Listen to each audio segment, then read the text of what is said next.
I was 3 months into chemo when my parents sat me down and said they had to make a difficult financial choice. The choice was my brother's wedding or my cancer treatment, and I wasn't the one wearing white. Let me back up a little. I was 28 when I got the diagnosis, stage 3 lymphoma. The oncologist used words like aggressive and treatable in the same breath, which was supposed to be reassuring. My parents, Diane and Robert, seemed concerned at first. They showed up to my first 2 appointments. They asked questions about protocols and timelines. And when the billing coordinator explained the cost structure, my dad nodded and said they would help with the co-pays and travel expenses while I was too sick to work full-time. For 2 months, that's exactly what they did. I should mention that this wasn't the first time I'd noticed a pattern. Growing up, my older brother Kyle got his college tuition paid in full while I got half and a lecture about building character through part-time jobs. Kyle got a reliable used car at 16. I got Mom's hand-me-down with a broken air conditioner and a prayer. When Kyle wanted to backpack through Europe after graduation, they funded it. When I asked for help with a security deposit on my first apartment, they said I needed to learn financial responsibility. But I told myself that was normal sibling stuff. Birth order? Different times. Different needs. Then Kyle got engaged. He proposed to Jenna on a weekend trip to the coast. The photos were gorgeous. My parents were over the moon. Within a week, my mom had started a wedding binder. Within 2 weeks, she was touring venues. The budget, I heard through family group chat messages, was flexible because this was a once-in-a-lifetime event. I was happy for him. I really was. I was also in the middle of my 3rd month of chemotherapy, trying not to vomit in the radiology waiting room. That's when my parents asked me to come over for dinner on a Wednesday night. I sat at the same dining table where I'd eaten 1,000 childhood meals. My dad folded his hands. My mom looked at a spot just past my shoulder. "We need to talk about finances," my dad said. I thought maybe they were worried about their retirement. Or maybe they wanted to help me apply for additional aid programs. "We've been looking at everything," my mom added. "And with Kyle's wedding coming up, we have to make some difficult choices." I didn't understand at first. My dad cleared his throat. "We can't afford both right now. Kyle's only getting married once. You're young. You have your whole life ahead of you." The air went out of the room. "You're stopping the treatment payments?" I asked. "You can apply for payment plans," my mom said quickly. "Or charity care. The hospital has programs for low-income patients. You'll qualify." I sat there for a long moment. Then I said, "I'll figure it out." I left before dessert. 2 weeks later, the hospital billing office called. My parents had formally requested removal from my payment plan. I was now solely responsible for my account, and I was already $3,200 behind. I spent the next 6 hours on the phone. I applied for financial assistance. I set up a payment plan that would take me years to clear. I put some costs on credit cards I couldn't afford to carry. I did all of this while my white blood cell count was in the basement, and I could barely stand for more than 20 minutes. That night, I started saving everything. Every text message, every email, every billing statement. I didn't know why yet. I just knew I needed proof that this had happened, because it felt so surreal that I didn't trust my own memory. The next 4 months were the hardest of my life. I kept working part-time between infusion sessions because I had no choice. I slept 12 hours a day when I could. I ate crackers and ginger tea and lost 20 pounds. I went to every appointment alone because my parents were busy with cake tastings and floral consults. My grandmother Helen called me every week. She was my mom's mother, sharp as ever at 79. She asked how I was feeling. She asked pointed questions about whether my parents were helping. At first, I downplayed it. I said they were busy. I said I was managing. Then one night, about 6 months into treatment, I was sitting in her hospital room after she'd had a minor health scare. She asked again. I broke down and told her the truth. She didn't say much. She just held my hand and listened. When I finished, she said, "I'm so sorry, sweetheart." A week later, she mentioned she was meeting with her estate attorney to update some paperwork.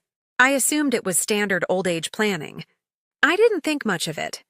Meanwhile, the wedding planning reached a fever pitch. I saw it all on social media because I wasn't involved in any meaningful way. The bridal shower at a vineyard, the bachelor party in Vegas, the dress fitting at a boutique that required an appointment just to browse. Someone posted a photo of the venue, a luxury hotel with gardens and a ballroom that could seat 200. I did the math in my head. The wedding was easily going to cost 6 figures. My total out-of-pocket treatment costs, even with insurance, would have been less than half that. The wedding was in month 9 of my treatment. I was invited, obviously. I RSVP'd yes because saying no would have caused questions I didn't want to answer. I wore a wig because my hair hadn't grown back yet. I wasn't in the bridal party, even though Jenna had 5 bridesmaids, including 2 cousins she barely spoke to. I was seated near the back with some of my dad's co-workers. The ceremony was beautiful. The reception was stunning. There was an ice sculpture, a 12-piece band, a champagne tower, fireworks at the end of the night. I watched my parents glow with pride. My mom gave a toast about the sacrifices parents make for their children's happiness. She didn't look at me once. I took notes on my phone, not out of spite. Just cold observation. The costs were everywhere if you knew how to see them. The centerpieces alone probably ran $3,000. I left during the dancing. I told a cousin I was tired, which was true. Chemo does that. 3 months later, my scans came back clear. I posted the news in the family group chat. My oncologist used the word remission. It felt like a miracle. My mom replied with a thumbs-up emoji. My dad said, "Great news." Kyle's honeymoon photos, posted the same week, got full paragraph responses and heart emojis. I stopped expecting anything from them after that. I focused on recovery. I rebuilt my strength. I went back to work full-time. I started paying down the medical debt in tiny increments. My grandmother's health started declining around month 15. Nothing dramatic, just the slow fade of age. She was in and out of the hospital. I visited as often as I could. She told me she was getting her affairs in order, and I nodded. It seemed sensible. She passed peacefully in her sleep at month 18. The funeral was small and lovely. My parents were subdued. I heard my dad mention something to Kyle about how the inheritance would help with their retirement, and maybe a down payment on Kyle's first house. I didn't know there was an inheritance, let alone what it might include. 3 weeks later, the estate attorney, Mr. Carver, called a meeting.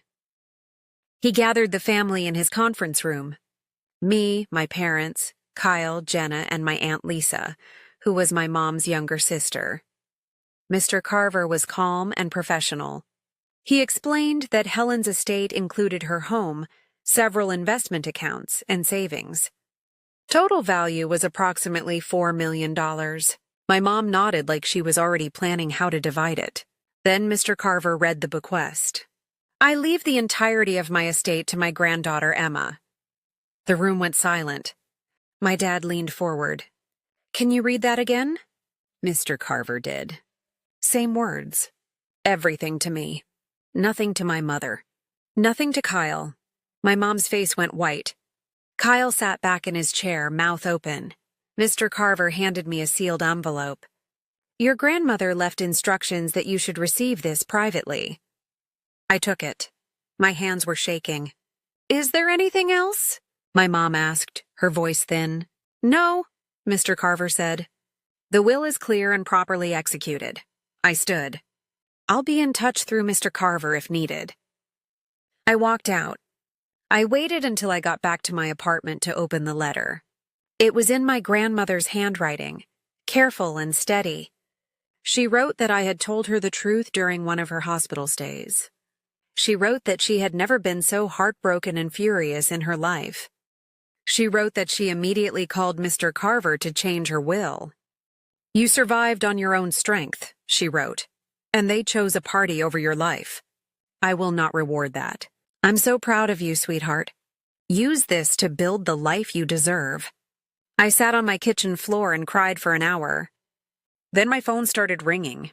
First my mom, then my dad, then Kyle. I let them all go to voicemail. The texts came next. We need to talk. This isn't fair. Family shares. Mom wouldn't have wanted this. I called Mr. Carver the next morning. Is the will solid? I asked. Completely, he said. Your grandmother was of sound mind. 2 witnesses properly executed. Her intent is documented. Do you want to proceed? Yes, I said. He told me he would handle all contact with my family regarding the estate. I blocked their numbers for 72 hours just to give myself space to think.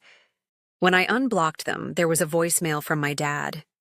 His voice was different, smaller. Emma, we need to talk about this. Your mother is very upset. This isn't what Helen would have wanted. We're family. We can work this out. Kyle sent a text asking me to meet him for coffee. I didn't respond to my dad. I agreed to meet Kyle. We sat in a corner booth at a place near his apartment. He looked uncomfortable. I didn't know, he said.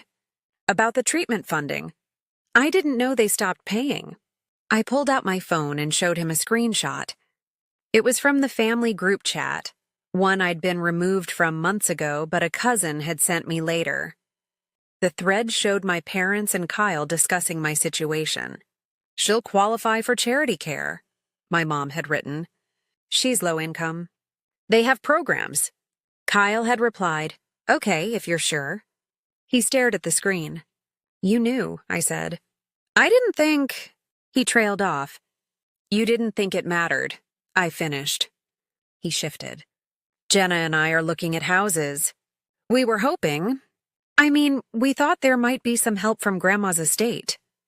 You had a $120,000 wedding, I said. He blinked. It wasn't that much. It was. I stood up.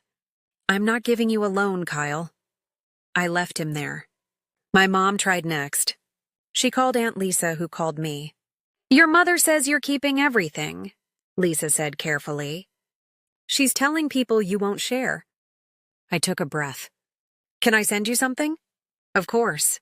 I put together a folder. Medical bills showing the payment stop. Bank records I'd obtained showing large transfers to wedding vendors during my treatment months.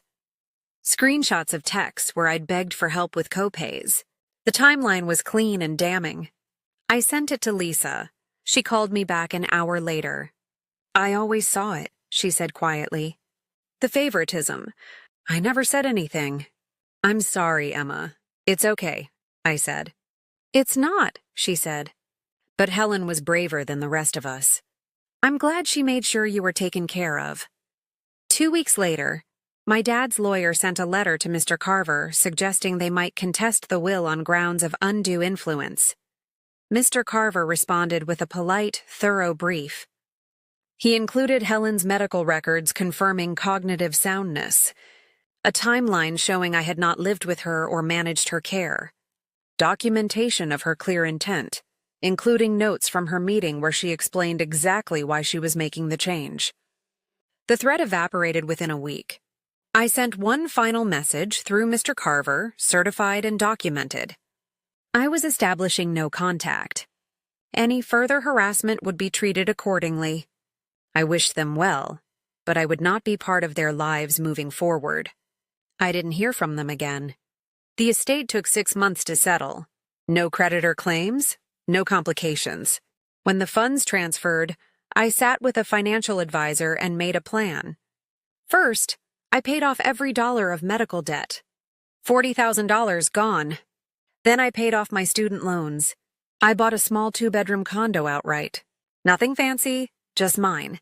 And I set up a fund at the hospital in my grandmother's name. $100,000 to help cover copays and transportation for low-income cancer patients. The oncology center sent me a letter thanking me. They said it would help dozens of people every year. I kept my grandmother's jewelry in her recipe box. I hung her portrait in my living room. I changed my phone number. I locked down my social media. I built a life with friends who showed up, with coworkers who didn't need my blood to care about me. On my 1-year remission anniversary, I took a small trip with a close friend. Nothing extravagant, just a long weekend by the ocean. We toasted my grandmother at dinner. The best inheritance wasn't the estate. It was knowing that someone saw what happened and believed I deserved better.